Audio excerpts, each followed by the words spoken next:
Yes, student. Today I continue by the first lecture of class 9th, chapter Force and Laws of Motion. I continue with the topic Force. Force.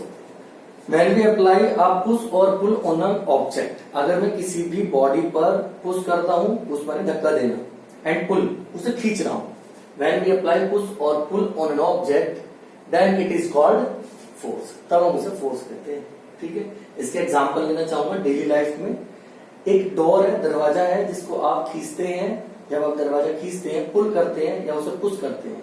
जैसे for example आप कभी कभी mall वगैरह में जाते हैं तो आप मॉल में देखते होंगे कि कहीं पर अंदर की तरफ पुल लिखा हुआ है और बाहर की तरफ पुश लिखा हुआ है. तो उस केस में आप क्या समझेंगे कि जब पुश लिखा हुआ है तो आप दरवाजे को अंदर की तरफ धक्का देते हैं, और जब उस पर पुल लिखा हुआ है तो आप दरवाजे को अंदर की तरफ खींचते हैं. तो इसका मतलब वहां पर ये कहा गया है that will give a instruction.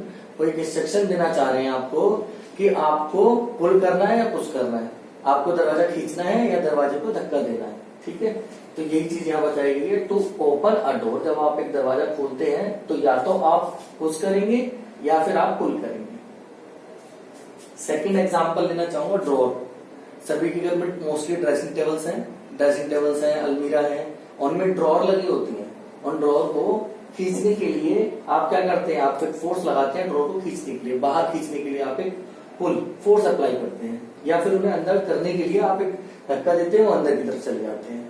तो इसका मतलब आप उसे अंदर से निकालने के लिए या उसे अंदर डालने के लिए, अंदर करने के लिए आप एक पुश या पुल का अप्लाई करते हैं. तो आ ड्रॉर इज पुल्ड, जब आप पुल करते हैं ड्रॉर को ओपन करने के लिए करते हैं. ठीक है. एंड पुश टू क्लोज, और उसे बंद करने के लिए आप क्या अप्लाई करते हैं, पुश. तो ये दोनों ही क्या है, एग्जाम्पल दी गई है एक फोर्स की, जिस केस में आप क्या करते हैं, पुश या पुल की फॉर्म में फोर्स को अप्लाई करते हैं. ठीक है. इसके बारे में बताना चाहूंगा. It is a vector quantity, एक वेक्टर क्वांटिटी है, और इट्स ऐसा यूनिट इज, इसकी जो यूनिट होती है वो न्यूटन होती है, जिसको कैपिटल एन से रिप्रेजेंट करते हैं. ठीक है. ये चीज आप याद रखेंगे. जैसे फॉर एग्जांपल हम मीटर को लेते हैं लेंथ के लिए. जैसे कोई कह रहा है कि कितनी इसकी लेंथ है, तो आप कहेंगे 1 मीटर 2 मीटर, इस तरीके से. इसी तरीके से टाइम वॉच में देख के आप बताते हैं कि दैट्स 11 और 5 PM हो रहे हैं, 5 AM हो रहे हैं, 12 PM हो रहे हैं, 12 AM हो रहे हैं. तो इस तरीके से आप टाइमिंग देखते हैं उसमें, और यहाँ पर टाइमिंग आप लगाते हैं आवर में, मिनट में, सेकंड में. आप कहते हैं 5 सेकंड टाइम हुआ है. घड़ी में देखिए कि 5 सेकंड आपका टाइम रनिंग हो चुका है. मैंने 5 बजे घड़ी देखी, फिर मैंने सेट तो पूछा कितना टाइम रनिंग हो गया, आप 1 घंटा हो चुका है, मैं आगे. So that is the timing. तो आप यूनिट यूज करते हैं किसी चीज को बताने के लिए. ठीक है. तो इसी तरीके से फोर्स को बताने के लिए हमने एक यूनिट यूज की है जिसका नाम है न्यूटन. इसके बाद नेक्स्ट टॉपिक आता है मेरा इफेक्ट ऑफ फोर्स. देखिए इफेक्ट का मतलब होता है काम, एक तरीके से कि हमने एक फोर्स को कितने काम दिए, कोई फोर्स क्या काम कर सकता है. हमने ये डिसाइड किया कि फोर्स जो है 5 वर्क कर सकता है. 5 कौन कौन से वर्क कर सकता है, यानी कि 5 इफेक्ट कौन कौन से दिखा सकता है, वो हम जानना चाहेंगे. आइए जरा पहला इफेक्ट जानना चाहेंगे. पहला इफेक्ट कहता है force can make a motion in object. Force किसी भी ऑब्जेक्ट को मोशन में ला सकता है. यानी कोई बॉडी रेस्ट में है, रेस्ट वाली रुकी हुई है, और उसको मोशन में ला सकता है. कैसे, जैसे एक एग्जांपल दिया हुआ है, अ football move by kicking, that is by applying the force. एक फुटबॉल को आप किक कर रहे हैं, यानी चला रहे हैं, आगे प्रोसीड कर रहे हैं. किक करने के बाद वो चलती है नहीं फोर्स से, तो इसका मतलब आपने उसे कैसे चलाया, बाय अप्लाइंग फोर्स. फोर्स आपने उस फुटबॉल पर आपने किक किया, किक करने के बाद वो आगे गई है, तो इसका मतलब आपने उस पर फोर्स अप्लाई करा, तभी तो वो आगे मूव कर रही है. And the second example, force can stop a moving body. Force stop कर सकता है चलती हुई बॉडी को, मूविंग बॉडी को. जैसे फॉर एग्जांपल साइकिल चल रही है, आप साइकिल लेकर जा रहे हैं, आपने ब्रेक्स अप्लाई करे. जब आपने साइकिल के ब्रेक अप्लाई करें तो एक फोर्स ब्रेक से उस व्हील पर लग जाएगा साइकिल के, जिससे साइकिल क्या होगी, रुक जाएगी. इसका मतलब हमने उस चलती हुई साइकिल को रोक दिया. कैसे, by applying force. By applying brakes a running cycle can be stop. ये मैंने आपको एग्जांपल दिया. ठीक है. इसके बाद में नेक्स्ट चलते हैं. Continue the third point, force can change the direction of a moving body. यानी कि फोर्स जो है किसी की डायरेक्शन को चेंज कर सकता है. जैसे for example when we move by the bicycle, जब आप साइकिल को लेके जाते हैं तो आप एक फोर्स अप्लाई करते हैं हैंडल्स पर उस साइकिल की डायरेक्शन को चेंज करने के लिए, ठीक है। While applying the force on a handle of cycle, we can change the direction of cycle. आप किसी साइकिल के हैंडल पर फोर्स अप्लाई करके उसकी डायरेक्शन को चेंज भी कर सकते हैं, ठीक है। So that is an example of force can change the direction of a moving body. And the fourth one is force can change the speed of a moving body. Force जो है speed को change भी कर सकता है किसी भी चलती हुई बॉडी की। जैसे फॉर एग्जाम्पल चेंज का मतलब क्या होता है? चेंज का मतलब है मैं किसी की स्पीड को कम भी कर सकता हूँ, किसी की स्पीड को इंक्रीज भी कर सकता हूँ। जैसे फॉर एग्जाम्पल आप साइकिल लेकर जा रहे हैं तो साइकिल की स्पीड को आप इंक्रीज कर सकते हैं। इंक्रीज कैसे कर सकते हैं? आप साइकिल की स्पीड को इंक्रीज करेंगे, आपने पैडल्स को और ज्यादा तेजी से चलाया, इसका मतलब आपने पैडल्स पर ज्यादा फोर्स लगाई है। अब इस ज्यादा फोर्स लगाने को हम बोलते हैं acceleration. By acceleration the speed of cycle can increase. आपने एसिलेशन किया, फोर्स ज्यादा लगाया तो स्पीड बढ़ गई, स्पीड बढ़ने को हमारे बोलते हैं एसिलरेशन, ठीक है। जब आपने किसी साइकिल के पेडल्स पर ज्यादा फोर्स लगाई तो उससे उसमें एसिलरेशन हो गया और उसकी स्पीड क्या हो गई? इंक्रीज हो गई। And when we apply the brakes on a cycle, जब आपने ब्रेक्स अप्लाई किए तो चलती हुई तेज साइकिल की स्पीड क्या हो? स्लो हो गई। तो आप by applying the brakes the speed of cycle can decrease. आप इस तरीके से फोर्स को अप्लाई करके उसकी स्पीड को कम भी कर सकते हैं, डिक्रीज भी कर सकते हैं। तो इसका मतलब हमने चेंज किया दोनों केस में, इंक्रीज करने के केस में और डिक्रीज करने के केस में। And the fifth one is force can change the shape and size of an object. आप किसी भी ऑब्जेक्ट की शेप और साइज चेंज कर सकते हैं। इसमें 2 एग्जांपल्स हैं। एक एग्जांपल आपका ये वाला है, एक और मैं देना चाहूंगा। इसमें पहला एग्जांपल दिया हुआ है, we can make a different shapes by applying the force on a clay. जब आप किसी क्ले पर डिफरेंट फोर्स लगाते हैं तो आप डिफरेंट टाइप्स के शेप बना लेते हैं, ठीक है। और बैलून है, बैलून में आपने एयर ब्लो किया, उस पर आप जब फोर्स लगाते हैं तो that will be create a different type of shapes, ठीक है, by applying the force on a air blow balloon. That's it. Now continue the next topic is types of force. There are 2 types of force. First one is balance and the second one is unbalance force. देखिए balance force के बारे में बताना चाहूंगा। Balance force के मैं 2 examples लेना चाहूंगा जो आप नॉर्मली देखते भी हैं। जब हम स्कूल में एंटर होते हैं तो स्कूल में एंटर होने के बाद में हमें एक गेम दिखाई देता है इस तरीके का, जिसपे 2 सीट्स इस तरीके से लगी होती हैं और एक ऐज होता है जहां पर एक चाइल्ड इधर बैठ जाता है और एक चाइल्ड इधर बैठ जाता है। अब ये गेम आपको जो है चलता हुआ दिखाई देता है। ये कभी ऊपर चला जाता है, कभी ये नीचे आ जाता है। ये ऊपर नीचे केवल एक ही डायरेक्शन में होता है कि फॉर एग्जांपल अगर ये 10 न्यूटन का फोर्स नीचे की तरफ लगा रहा है, नीचे की तरफ लगा रहा है तो ये उतनी ही, अगर ये 5 न्यूटन का फोर्स लगा रहा था तो ये 5 न्यूटन का फोर्स जो है नीचे की तरफ लगा रहा है। अब ये 10 न्यूटन का लगा रहा है, ये 5 का लगा रहा है। तो इसका मतलब ये जो चल रहा है, ये चल रहा है 10 - 5 = 5 न्यूटन के फोर्स से। इसका मतलब अगर ये फोर्स जो है एक ज्यादा है और एक कम है, एक की वैल्यू ग्रेटर है, 10 न्यूटन फोर्स ये लगा रहा है और ये दूसरा लगा रहा है 5 न्यूटन का, इसका मतलब इन दोनों का जो नेट फोर्स आया, क्योंकि अपोजिट डायरेक्शन में है, अपोजिट कैसे है, ये इस पे लगा रहा है, ये ऊपर की तरफ लगा रहा है, ऐसे फोर्स लग रहे हैं, एक दूसरे का अपोजिट लग रहे हैं, ठीक है। ये न्यूटन 10 न्यूटन का फोर्स डाउनवर्ड है, ये 5 न्यूटन का, लेकिन है एक दूसरे के अलग अलग डायरेक्शन में, ठीक है। ये इस डायरेक्शन में फोर्स है, ये इस डायरेक्शन में फोर्स है, एक दूसरे के इक्वल एंड अपोजिट फोर्सेस काम कर रहे हैं।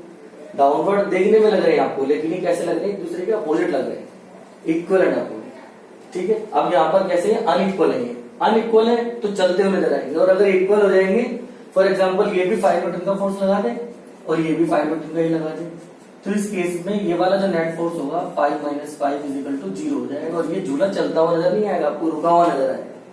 इसका मतलब कोई भी चीज मोशन करते हुए आपको केवल तभी दिखेगी जब वो अनबैलेंस्ड होगी, बैलेंस केस में नहीं दिखेगी। अब यहाँ पर मेरे जो टाइप्स है बैलेंस फोर्स और अनबैलेंस, वो इसी के एग्जांपल्स हैं। बताना चाहूंगा बैलेंस फोर्स कब होता है, if the resultant of applied force, अगर लगाए गए फोर्स का रिजल्टेंट, जैसे मैंने आपको यहाँ निकाल के दिखाया 10 - 5, ये F1 फोर्स है, F2 फोर्स है, दोनों को नेगेटिव किया हमने तो ये 5 न्यूटन का फोर्स है। सो दैट्स विल बी कैसा है, रिजल्टेंट फोर्स इक्वल टू 0। अगर ये 0 आ जाता है तो ये बैलेंस हो जाता है झूला, सीसो गेम है ये आपका बैलेंस का एग्जांपल हो जाता है। और अगर ये 0 नहीं है तो ये अनबैलेंस है। अब ये इस टाइप पर अनबैलेंस फोर्स का एग्जांपल है और ये बैलेंस फोर्स का एग्जांपल है। ठीक है, आइए जरा unbalance force. If the resultant of applied force, अगर अप्लाइड फोर्स का रिजल्टेंट जो है इक्वल टू 0 है तब हम उसे बोलेंगे बैलेंस फोर्स। जैसे एक एग्जांपल मैंने इसमें दिया हुआ है टग ऑफ वार का।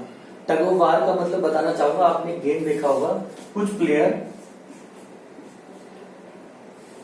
एक रस्सी पकड़ के दोनों तरफ से खींचते हैं। अब फॉर एग्जांपल अगर ये यहाँ पे 10 न्यूटन का फोर्स लगा रहा है और ये 2 न्यूटन का फोर्स लगा रहा है, तो इस केस में नेट फोर्स कितना हो जाएगा, 10 - 2 = 8 न्यूटन। अब इसने 10 न्यूटन का लगाया, ज्यादा फोर्स ने लगाया, इसलिए रस्सी इधर की तरफ चली जाएगी और ये प्लेयर, ये वाला प्लेयर इस प्लेयर को खींच के ले जाएगा इधर की तरफ, तो ये गेम विन हो जाएगा।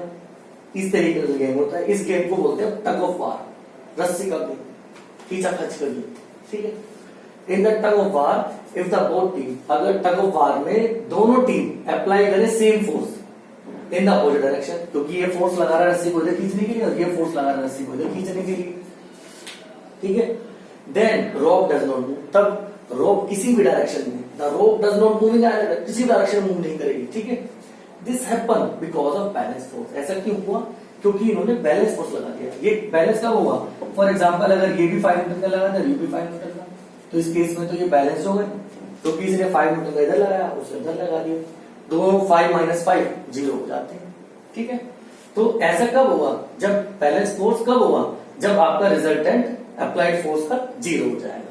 और अगर ये 0 ना हो, देखो बताता हूं मैं, unbalanced if the resultant of applied force does not equal to 0, अगर आपके अप्लाइड फोर्स का रिजल्टेंट 0 नहीं है तब आप उसे कहेंगे अनबैलेंस फोर्स। जैसे सीसो गेम, इसका एग्जांपल मैंने इसमें दिया है। इन सीसो गेम में 2 प्लेयर होते हैं दोनों साइड पर बैठे हुए, जो मूव करते हैं किसकी वजह से, ड्यू टू अनबैलेंस फोर्स। चलते हुए दिखाई देंगे, मूविंग करते हुए, किसकी वजह से, किसकी वजह से दिखेंगे, अनबैलेंस फोर्स की वजह से। ठीक है, यानी कि रिजल्टेंट जब 0 नहीं है तो अनबैलेंस्ड, 0 है तो बैलेंस फोर्स। ये दोनों एग्जांपल्स मैंने आपको समझाए। Next topic is Galileo Galli law. देखिए गैली एक साइंटिस्ट हुए हमारे यहाँ पर, जिन्होंने एक लॉ बनाया। ये ऐसे पहले आदमी थे जिन्होंने एक फ्रिक्शन लेस का कॉन्सेप्ट हमारे यहाँ पर लाया। फ्रिक्शन लेस का कॉन्सेप्ट बताना चाहूंगा क्या है। देखिए एक साइकिल, अगर मैं एक साइकिल की बात करूं, एक साइकिल को जब हम चलाते हैं तो वो शुरू में जब हम उस पर पैडल लगाते हैं तो धीरे धीरे उसकी स्पीड स्लो होती चली जाती है और एक टाइम बाद वो रुक जाती है। इसका मतलब हम बार बार पैडल लगाते हैं तब वो चलती है। फ्रिक्शनलेस साइकिल एक ऐसी साइकिल बनाई गई हमारे यहाँ पर वर्ल्ड में, जर्मनी में आज भी पॉसिबल है साइकिल, लेकिन बहुत कॉस्टली है। उसका पहला कॉन्सेप्ट हमारे यहाँ पर जो वर्ल्ड में आया था वो गैलीलियो लेकर आए थे। और फ्रिक्शनलेस साइकिल के बारे में बताना चाहूंगा। ये एक ऐसी साइकिल है जिसमें अगर आप एक बार पेडल मारते हैं, फॉर एग्जांपल आपने 10 न्यूटन का फोर्स अप्लाई करा एक बार में, तो वो साइकिल 10 न्यूटन के फोर्स से ही चलती चली जाएगी। और अगर मैं बात करूं कि आप एक छोटा सा एग्जांपल ऐसे ले सकते हैं, जैसे फॉर एग्जांपल मैंने साइकिल स्टार्ट की और स्टार्ट करने के बाद मैंने उसकी स्पीड एक मोटरसाइकिल के जैसी कर दी, मोटरसाइकिल के बराबर मैंने उसकी स्पीड को बढ़ा दिया, साइकिल की स्पीड, मोटरसाइकिल जितनी स्पीड पे लेकर, और फिर उसके बाद मैं रुक गया, मैं पेडल नहीं मार रहा, तो वो साइकिल मेरी मोटरसाइकिल की तरह ही चलती जा रही है। और कब तक चलती रहेगी, जब तक कि मैं उस पर कोई ब्रेक अप्लाई ना करूं। जब मैं उस पर ब्रेक अप्लाई करता हूं तब वो रुकती है, वरना तो वो ऐसी चलती रहेगी। और अगर वैल्यू रिड्यूस भी होगी तो कितने परसेंट, 0.01%। यानी कि हमने एक ऐसी मशीन उसमें लगा दी साइकिल में कि जो उसकी स्पीड को कम ही नहीं होने देगी, क्योंकि साइकिल की जो स्पीड कम हो रही थी वो 2 चीजों से कम होती है, एयर फ्रिक्शन से और फ्रिक्शन ऑफ टायर से, जो रोड से उस साइकिल के पहियों पे लगता है, साइकिल के व्हील पे लगता है। अब वो दोनों हमने रिड्यूस कर दिए, उसके अपोजिट हमने एक मशीन ऐसे लगा दी जो उसकी फोर्स को रिजर्व कर देगी और वो उससे ही चलती चली जाएगी। तो ये कॉन्सेप्ट जो लेकर आया, यानी कि वो आज जो साइकिल चल रही है, बनी हुई है, वो उसका मेन कॉन्सेप्ट है गैलीलियो। गैलीलियो हमारे यहाँ पर साइंटिस्ट है जिन्होंने ये कॉन्सेप्ट लेकर आए। बताना चाहूंगा कॉन्सेप्ट था क्या और उन्होंने कैसा क्या निकाला कि वो साइकिल आज हमारे पास बन पाई जर्मनी की, इतनी बढ़िया साइकिल। बताना चाहूंगा गैलीलियो ने सबसे पहले कहा कि ऑब्जेक्ट मूव करता है कांस्टेंट स्पीड से, यानी कि उसको जो स्पीड दे दी उससे ही चलता चला जाएगा, कभी रुकेगा नहीं। ठीक है, व्हेन कब होगा लेकिन ये काम, no external force act on them, जब उस पर कोई फोर्स काम ना करे, यानी कि उसके फोर्स को रिजर्व कर दिया जाए। ठीक है, this means if an object is moving on a frictionless path, यानी कि अगर मैं किसी ऑब्जेक्ट को फ्रिक्शनलेस पाथ पे चलाता हूँ। फ्रिक्शनलेस पाथ का मतलब क्या, देखिए साइकिल चलती है, साइकिल को जो रोकता है ना वो रोड का फ्रिक्शन रोकता है। हम साइकिल को चला रहे हैं अप्लाइड फोर्स लगा के, और रोड उस व्हील पर एक अपोजिट फोर्स लगा रही है उस व्हील को रोकने के लिए, साइकिल के पहिए को। इसका मतलब यहाँ पर जो साइकिल रोक रही है वो रोड का फ्रिक्शन रोक रहा है। तो उन्होंने ये कहा कि अगर कोई ऑब्जेक्ट मूव करे फ्रिक्शनलेस पाथ पर, यानी कि ऐसा रास्ता जहां पर फ्रिक्शन ही न लगे, सोचिए साइकिल को जो रोक रहा है वो रोड रोक रही है, और रोड अगर इतनी प्लेन हो जाए कि साइकिल मेरी रुकेगी ना, तो कितने मजेदार साइकिल चलेगी, क्योंकि वो रुकने की नहीं है। तो उन्होंने ये कहा this means if an object is moving on a frictionless path and no other force is acting upon it, और उस पर कोई भी फोर्स काम ना करे, फ्रिक्शनलेस जैसे फ्रिक्शन फोर्स काम कर रहा है, फ्रिक्शन काम कर रहा है साइकिल को रोकने के लिए, इस तरह के फोर्स उस पर काम ना करे, then the object would be moving forever, तब ऑब्जेक्ट हमेशा चलता चला जाएगा। यानी कि उन्होंने ये कहा कि अगर मैं साइकिल को ऐसी जगह पे चलाऊं जहां पर बिल्कुल प्लेन हो, बिल्कुल प्लेन का मतलब है सॉफ्ट सरफेस, जहां पर कोई भी फ्रिक्शन काम ना करे, क्योंकि जितनी रोड रफ होगी, जितनी खुरदरी सड़क होगी, उतना ही फ्रिक्शन ज्यादा लगेगा, और जितनी स्मूथ सड़क होगी उतना ही फ्रिक्शन कम लगेगा, साइकिल आराम से चलेगी। जैसे फॉर एग्जांपल अगर मैं फुटबॉल को कहीं प्लेन पाथ पे किक करूं तो बॉल दूर तक जाएगी, फुटबॉल जो है, जबकि अगर मैं उसे घास फील्ड वगैरह में लेके जाऊं जहां फ्रिक्शन ज्यादा है, वहां पर कैरी करूंगा तो वो ज्यादा दूर नहीं जा पाएगी, थोड़ा ही रुक जाएगी। क्यों? क्योंकि वो जो ग्रास है, घास जो है, वो उस बॉल पे फ्रिक्शन लगा रही है बहुत ज्यादा, जिसकी वजह से बॉल जल्दी रुक गई। जबकि अगर वो स्मूथ सरफेस पे चल रही होती तो उस पर फ्रिक्शन कम लगता और इसकी वजह से वो ज्यादा दूर तक जाती। तो उन्होंने यही कॉन्सेप्ट निकाला गैलीलियो गैलीली, और इसी के बेस पर अपने इस लॉ का नाम रखा उन्होंने गैलीलियो गैली लॉ। तो गैलीलियो ने सबसे पहले कौन सा कॉन्सेप्ट दिया कि कोई भी बॉडी कांस्टेंट स्पीड से चलती है अगर उस पर कोई एक्सटर्नल फोर्स ना काम करे। यानी कि उन्होंने कहा कि कोई भी बॉडी अगर स्मूथ सरफेस पर काम करती है, स्मूथ सरफेस पर चलती है फ्रिक्शनलेस पर, और उस पर कोई भी एक्सटर्नल फोर्स ना काम करे, तो वो बॉडी ऐसे ही चलती चली जाएगी, रुकेगी नहीं कहीं भी। ठीक है, एग्जाम्पल देना चाहूंगा, उन्होंने दो डायग्राम कॉन्सेप्ट पे लिए।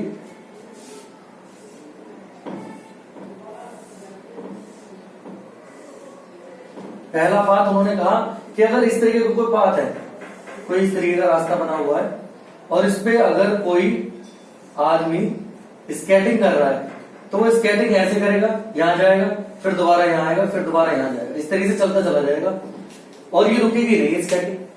क्यों? क्योंकि ये कंटिन्यू मोशन करती रहेगी, केवल दो वजह से, एक तो फ्रिक्शनलेस है, ये जो रोड है इतनी फ्रिक्शनलेस है कि वो उसे चलाती रहेगी। दूसरी चीज, उस पर कोई भी एक्सटर्नल फोर्स, एयर फ्रिक्शन जैसी कोई वैल्यू काम नहीं करती, तो ये कंटिन्यू चलता चला जाएगा। जबकि प्रैक्टिकली ऐसा हमने कहीं नहीं देखा कि कोई चीज अगर स्केटिंग कर रही है तो वो कंटिन्यू रुकेगी ना, क्योंकि एयर फ्रिक्शन और फ्रिक्शन उसे रोक देता है। यही दूसरी चीज उन्होंने अब करके देखी। एक बॉल पर उन्होंने एक बॉल ली और इस बॉल को उन्होंने यहां से छोड़ा और ये यहां आई, यहां आने के बाद में ये दोबारा ऊपर गई, फिर दोबारा ये बार बार ऐसी चक्कर काटती रही, लेकिन ये तब तक चलती रही जब तक इसे क्या मिलता रहा, फ्रिक्शन इसका जो है रिड्यूस ना हो। तो ये दोनों प्रैक्टिकल उन्होंने करके बताए, लेकिन प्रैक्टिकली इम्प्लीमेंट नहीं हो पाए।